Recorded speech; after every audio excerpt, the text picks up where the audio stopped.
नमस्कार, स्वागत है आपका। आप देख रहे हैं महारो राजस्थान। मैं हूं आपके साथ सुमित गुप्ता। बुलेटिन में आज बात करेंगे पंजाब के बहाने मरुधरा की गरमाई सियासी फिजा की, जिसे लेकर कांग्रेस पर निशाना साधने का एक भी मौका बीजेपी नहीं छोड़ रही है।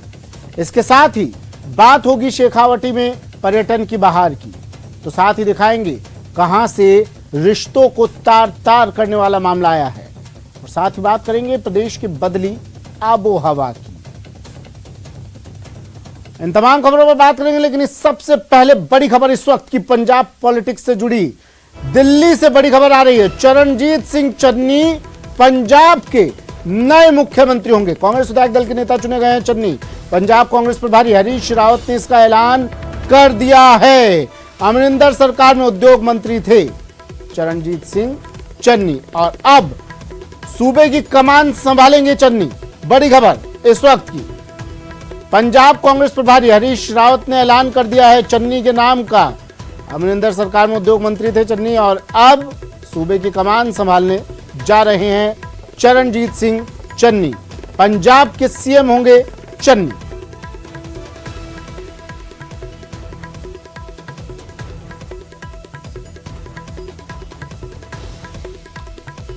हरीश रावत ने ट्वीट किया, कहा मुझे ये घोषणा करते हुए अपार हर्ष हो रहा है कि श्री चरणजीत सिंह चन्नी को सर्वसम्मति से पंजाब के कांग्रेस विधायक दल का नेता चुना गया है। यानी अगला सीएम पंजाब का चरणजीत सिंह चन्नी। हरीश रावत का ट्वीट कर उन्होंने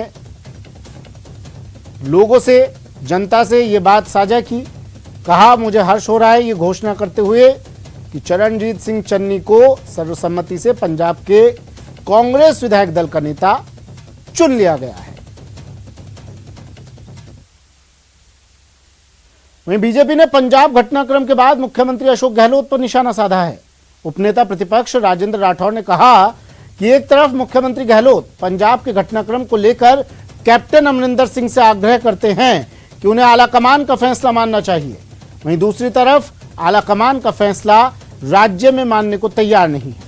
आलाकमान उन्हें कई बार गुजारिश कर चुका है, मगर गहलोत टस से मस नहीं हो रहे हैं। पंजाब के घटनाक्रम के बाद ये लग रहा है कि राजस्थान में भी ऐसा ही कुछ हो सकता है। एक दर्जन बार से ज्यादा आलाकमान के दूध को बैरंग उठाने वाले मुख्यमंत्री जी ने पंजाब के मुख्यमंत्री जी को सलाह दी कि आलाकमान की सलाह माने, अंतरात्मा की आवाज़ के आधार पर मुख्यमंत्री बदलने पर कुपित नहीं हो, नाराज नहीं हो। मैं समझता हूं अच्छा रहता कि यही सलाह वो आलाकमान की मान लेते। अब तक मंत्रिमंडल के पुनर्गठन के इंतजार में वो लोग बैठे हैं जो लंबे समय से इंतजार कर रहे थे। कभी न कभी ऐसा समय आएगा जब आलाकमान के निर्देश की पालना में राज्य के मुख्यमंत्री मंत्रिमंडल का पुनर्गठन करेंगे। वहीं जोधपुर से चूरू जाते समय बीजेपी के प्रदेश अध्यक्ष सतीश पूनिया का सुजानगढ़ के मिंगड़ा गांव में भव्य स्वागत किया गया। इस मौके पर सतीश पूनिया ने कहा कि कांग्रेस पार्टी में लोकतंत्र नहीं है, जिसके चलते खुद की सरकार होने के बावजूद भी स्पीकर से मतभेद होते हैं और सदन चलाने में बाधा आती है। खुद के सीएम बनने के बारे में पूनिया ने कहा कि हमारा लक्ष्य राजस्थान में कांग्रेस को हराना है। सीएम के फैसले तो पार्टी लेती है। नहीं, कांग्रेस में तो लोकतंत्र पहले भी नहीं था, वहाँ तो राजतंत्र ही था। अभी भी वंश का ही राज चलता है, इसलिए कांग्रेस बात लोकतंत्र की करती है। लेकिन सबसे ज्यादा ग्रसित कोई है तो आंतरिक रूप से लोकतंत्र की कमजोरी के कारण, और इसी कारण अमरिंदर सिंह को इस्तीफा देना पड़ा। पंजाब के मुख्यमंत्री कैप्टन अमरिंदर सिंह के इस्तीफे के बाद मचे सियासी उफान पर केंद्रीय कृषि राज्य मंत्री कैलाश चौधरी ने बड़ा बयान दिया है। उन्होंने कहा कि पंजाब में आए सियासी संकट की असली वजह पंजाब के प्रदेशाध्यक्ष नवजोत सिंह सिद्धू हैं। उन्होंने कहा कि जनतंत्र में इससे बुरे हालात क्या हों, जिस नेता के नेतृत्व में सरकार बनी वही जब आहत महसूस करे तो कांग्रेस की नीतियां साफ जाहिर होती है। उन्होंने कहा कि जो राष्ट्र विरोधी ताकतों से गलबहिया करता है उसे बढ़ावा देना कांग्रेस की नीयत को साफ जाहिर करता है। अब है कि पंजाब के अंदर ही नहीं, पूरे हिंदुस्तान के अंदर देखा जाए तो कांग्रेस का सूखा साफ हो रहा है। कांग्रेस, जैसा कि पहले प्रधानमंत्री जी ने कहा था कि कांग्रेस मुक्त भारत, और ये अब पूरा देश देख रहा है कि इनकी जो नीतियां थी उन नीतियों ने ही इनको डुबोया है। जो राष्ट्र विरोधी ताकतें थी उनको इन्होंने बढ़ावा दिया देश के अंदर। और अभी भी जैसा कि उनके मुख्यमंत्री कह रहे हैं कि मैं इसलिए इस्तीफा दे रहा हूं, मैं आहत हूं कि एक ऐसा मुख्यमंत्री के तौर पर नाम प्रयोजित किया जिसको प्रदेश अध्यक्ष बनाया गया, जो पाकिस्तान के अंदर वहाँ के लोगों से परस्त हो, वहाँ से गाइड होता हो, ऐसा उनके मुख्यमंत्री जी ने आरोप लगाया कि राष्ट्र के हित में वो निर्णय नहीं। पंजाब में मचे सियासी तूफान के बीच राजस्थान में विधानसभा अध्यक्ष सीपी जोशी को दिल्ली बुलाए जाने पर केंद्रीय कृषि राज्य मंत्री कैलाश चौधरी ने बड़ा बयान दिया है। उन्होंने कहा कि कांग्रेस के आपसी टकराव से सरकार के कार्यकाल पूरा करने पर पूरी अनिश्चितता है। कोई बड़ी बात नहीं कि राजस्थान में इसी साल विधानसभा चुनाव हो जाए। चौधरी यहीं नहीं रुके। उन्होंने कहा कि राजस्थान के इतिहास में ऐसा पहली बार हुआ है कि सत्ता पक्ष में मंत्रियों के रवैये के कारण विधानसभा अध्यक्ष को विधानसभा की कार्यवाही को स्थगित करना पड़ा।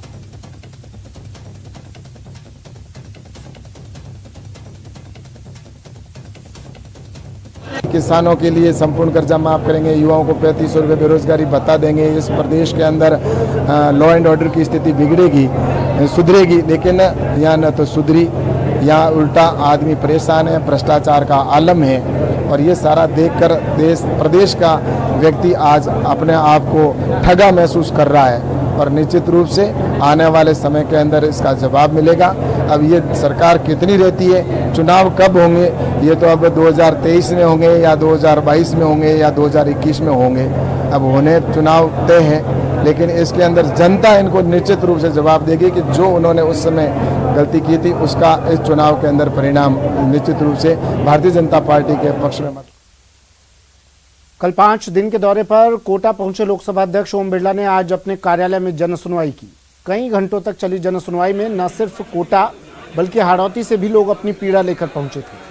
कोई पुलिस से परेशान था तो कोई अपने परिजनों के दूरदराज के इलाके में स्थानांतरण से।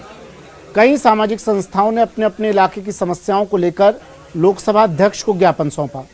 लोकसभा अध्यक्ष ने उनकी समस्याओं के समाधान का आश्वासन दिया। संसदीय क्षेत्र मेरा परिवार है। जब भी परिवार में आता हूँ तो परिवार की बात सुनता हूँ। कैसे परिवार में कोई समस्या है, कठिनाई है, अभाव है, उनको दूर किया जा सकता है, उसके लिए प्रयास करते हैं। हम सब सामूहिकता से काम करेंगे तो लोगों के अभाव कठिनाइयों को दूर कर पाएंगे। मेरी सास को पैरालाइज है, इसलिए रेलवे में हम ट्रांसफर के लिए आए हैं। हमें 4 साल हो गए, लाइट नहीं है, क्वार्टर नहीं है, कोई सुविधा नहीं है। जैसे कल्याणपुर रेलवे स्टेशन में हमारा नौकरी है। किसका ट्रांसफर करना आपका? हाँ, मेरे हस्बैंड का, महेश शर्मा। अलवर के पूर्व केंद्रीय मंत्री जितेंद्र सिंह उत्तर प्रदेश कांग्रेस की स्क्रीनिंग कमेटी का प्रभारी बनने के बाद पहली बार अलवर पहुंचे, जहां फूलबाग पैलेस में उनका भव्य स्वागत किया गया। इस दौरान उन्होंने कहा कि उत्तर प्रदेश में आम लोगों की आवाज़ दबाने का काम सरकार ने किया है। उन्होंने आरोप लगाया कि अपराधियों पर लगाम कसने के नाम पर सरकार ने सुपारी लेकर लोगों की हत्या करवाई है। यूपी में बदमाशों के एनकाउंटर के नाम पर आम लोगों पर अत्याचार हुए हैं।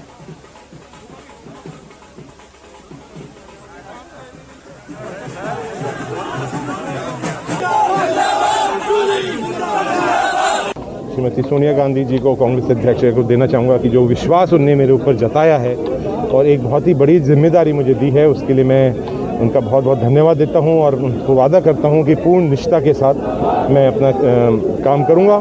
और जो कार्यकर्ता की आवाज़ है, जो कार्यकर्ता चाहता है कौन प्रत्याशी बने, उसकी आवाज़ को बुलंद करते हुए कार्यकर्ता की आवाज़ हम यह स्थिति तक पहुंचाएंगे। उद्योग मंत्री प्रसादी लाल मीणा दौसा जिले के रामगढ़ पचवारा पहुंचे। यहां उन्होंने नवनिर्वाचित प्रधान डॉक्टर कौशल्या मीणा को पदभार ग्रहण करवाया। समारोह के दौरान उद्योग मंत्री ने कहा कि कांग्रेस के जनप्रतिनिधि अब गांव के सर्वांगीण विकास के लिए काम करेंगे। जो काम विकास की राह में रोड़ा बनने वाले अधिकारी और कर्मचारी बदल दिए जाएंगे। प्रसादी लाल ने कहा कि क्षेत्र की जनता ही मेरी रिश्तेदार है। विधानसभा का सन 1984 से लगातार प्रतिनिधित्व कर रहे हमारे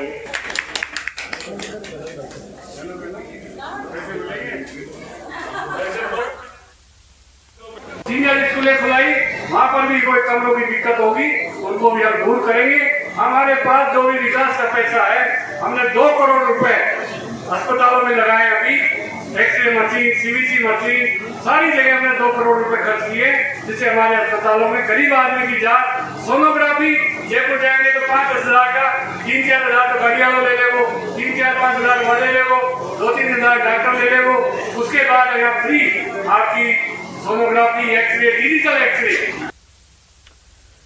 भीलवाड़ा के एक दिवसीय दौरे पर पहुंची राजसमंद सांसद और बीजेपी महामंत्री दिया कुमारी ने आचार्य श्री महाश्रमण से आशीर्वाद लिया और बीजेपी कार्यालय पहुंचकर कार्यकर्ताओं के साथ मुलाकात की। इस दौरान उन्होंने पार्टी की ओर से आयोजित एक कार्यक्रम में पूर्व सैनिकों को सम्मानित किया। दिया कुमारी ने गहलोत सरकार पर निशाना साधते हुए राज्य सरकार पर केंद्र के फंड का पूरा उपयोग नहीं करने का आरोप लगाया और दुष्कर्म की घटना में प्रदेश को नंबर 1 करार दिया।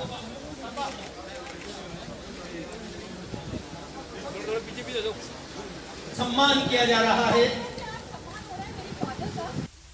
साहब ये ड्रेस कोड देखो आप, वहीं माउंट आबू के दौरे पर पहुंचे देश के मुख्य चुनाव आयुक्त ने मीडिया से बातचीत में बताया कि चुनाव में सुधार के कई निर्णय लिए जा रहे हैं। उन्होंने युवाओं को संबोधित करते हुए विशेष तौर पर बताया कि जो युवा 18 साल की उम्र के हो गए हैं वे छूटने नहीं पाए और सभी युवा मतदाता सूची में अपना नाम जुड़वाएं और मतदान में भागीदार बने। इसके अलावा जो महिलाएं हैं, दिव्यांग हैं, सीनियर सिटीजन हैं, वे सभी लोग इलेक्शन प्रोसेस से जुड़े।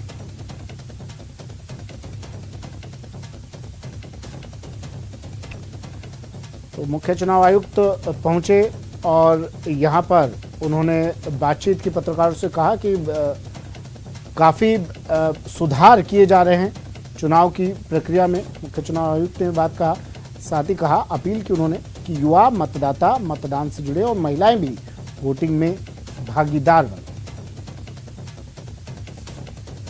कहना चाहते हैं कि जिन भी बच्चों की या जिनकी भी 18 वर्ष से ऊपर हो चुकी है वो सब लोग मतदाता सूची में पार्टिसिपेट करें। इसके अतिरिक्त जो भी महिलाएं हैं, जो PWD दिव्यांग हैं, जो सीनियर सिटीजन्स हैं, वो सभी लोग अपने इस इलेक्शन के प्रोसेस से जुड़ें और उन सभी का नाम सूचीबद्ध हो पूरी तरीके से जो मतदाता सूची में आए। इसके अतिरिक्त मैं चाहूँगा कि सभी लोग जो वोटर टर्नआउट है, सभी लोग अपने मतदाता जो आपका अधिकार है, मतदान अधिकार है, उसका भरपूर उपयोग करें और जो वोटर टर्नआउट है वो बढ़ना चाहिए। चलिए, वक्त एक ब्रेक का है। ब्रेक के बाद बात करेंगे शेखावटी में पर्यटन की बहार की।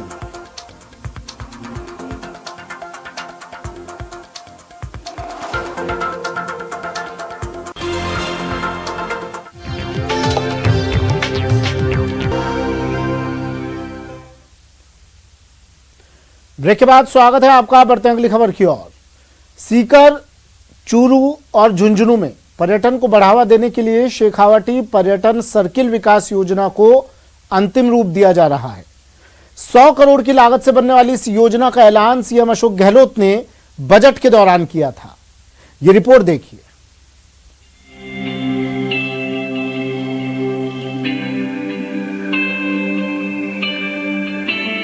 तो ये सुंदर व्यवस्थाएं आम लोगों के लिए भी हों, ये हमारा प्रयास है। इसके लिए हम लोग तकरीबन 8 करोड़ रुपए इसके ऊपर खर्च करने वाले हैं। सीकर का हर्ष पर्वत यानी राजस्थान की दूसरी सबसे बड़ी चोटी। अब तक खस्ताहाल रहे हर्ष पर्वत इलाके में अब पर्यटन को बढ़ावा मिलना तय है। इसके लिए सरकार की ओर से कार्रवाई शुरू हो चुकी है। सरकार ने शेखावटी सर्किट की घोषणा बजट में माननीय मुख्यमंत्री जी ने की थी। उसको लेकर के प्लान बन रहा है। तो हर्ष पर्वत की पहले तो 6 करोड़ की लगभग लागत से सड़क बन रही है और इस सड़क के साथ में इस हर्ष पर्वत का और कैसे विकास हो, इसके लिए हमारे द्वारा एस्टिमेट बनाए जा रहे हैं। विभाग इस पे एक्सरसाइज कर रहा है। पर्यटन मंत्री डोटासरा ने सीकर के हर्ष पर्वत का दौरा किया और इस दौरान उन्होंने अधिकारियों के साथ शेखावटी सर्किट को लेकर चर्चा की। तो जो भैरू जी का मंदिर वगैरह जो पुरातत्व विभाग के अधीन है, उसमें हम पुरातत्व विभाग की तरफ से जो भी उसमें आवश्यकताएं हैं, कुछ छाया करने की आवश्यकता है, जो श्रद्धालु आते हैं प्रसाद लेते हैं उनके लिए मंदिर के जीर्णोद्धार की आवश्यकता है। डोटासरा ने कहा कि हर्ष पर्वत पर आने वाले पर्यटकों के लिए 8 करोड़ की लागत से सुविधाएं विकसित की जाएंगी। इसके साथ ही पर्यटन को बढ़ावा देने के लिए यहां पर रोपवे के प्रोजेक्ट पर भी काम किया जा रहा है। इलाके में पर्यटकों के लिए सुविधा बढ़ाने पर भी जोर दिया जा रहा है। एक तो सबसे बड़ी समस्या ये बताई गई है कि यहाँ आने वाले जो पर्यटक हैं उनके लिए जो है रेस्टोरेंट की कोई व्यवस्था नहीं है। एक जो यहाँ पर प्रसाद वगैरह बनाते हैं मंदिरों में, जो लोग परिवार सहित आते हैं तो उनके लिए रसोई बनाने की जगह नहीं है, बैठ कर के प्रसाद लेने की जगह नहीं है।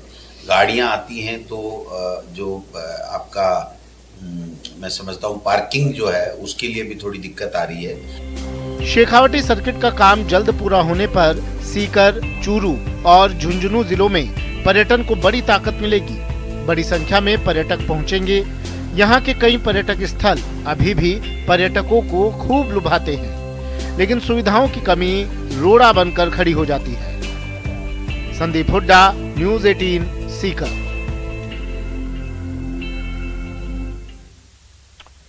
वक्त एक ब्रेक का है। ब्रेक के बाद बात होगी मरुधरा की बदली हवा की।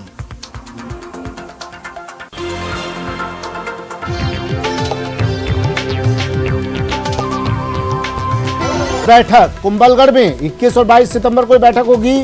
ताजा राजनीतिक हालात पर चर्चा होगी इस बैठक में। संगठन महामंत्री BL संतोष भी इस बैठक में शामिल होंगे। वसुंधरा राजे के भी इस बैठक में आने की संभावना। कल सतीश पूनिया बीजेपी प्रदेशाध्यक्ष भी राजसमंद जाएंगे। बड़ी खबर इस वक्त की। कोरोना काल में अपनों को खोने वाले बच्चों के लिए लोकसभा अध्यक्ष ओम बिरला मसीहा बनकर आए हैं। ओम बिरला की पहल पर कोटा के एक निजी संस्थान ने बच्चों के सपनों को साकार करने का बीड़ा उठाया है।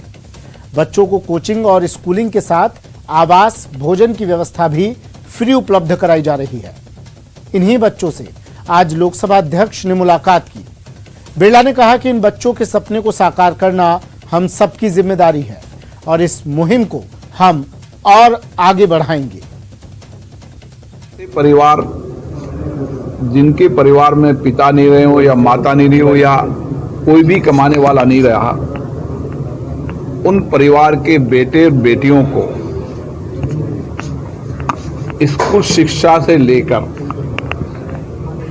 उसके डॉक्टर और इंजीनियर बनने तक की शिक्षा निःशुल्क देंगे। अब हम इनके साथ थोड़ा सा एक अंश है कि हम इनको उस मुकाम तक पहुंचा दें जहां इन्होंने सपने अपने माँ बाप के साथ देखे थे। माँ बाप नहीं रहे, किसी के घर में कमाने वाला नहीं रहा, लेकिन इनको ये फीलिंग नहीं हो रही है कि अच्छे मेडिकल। मरुधरा की हवा पहले से और साफ हुई है। प्रदेश के ज्यादातर शहरों में एयर क्वालिटी इंडेक्स आधे से भी कम हो गया है। NCR के करीब वाले जिले भिवाड़ी में एयर क्वालिटी इंडेक्स महज 70 के आसपास बना हुआ है, जबकि यहां का एयर क्वालिटी इंडेक्स 300 के पार रहता था। वहीं राजधानी जयपुर में औसत AQI 140 के मुकाबले मौजूदा 44 पर है।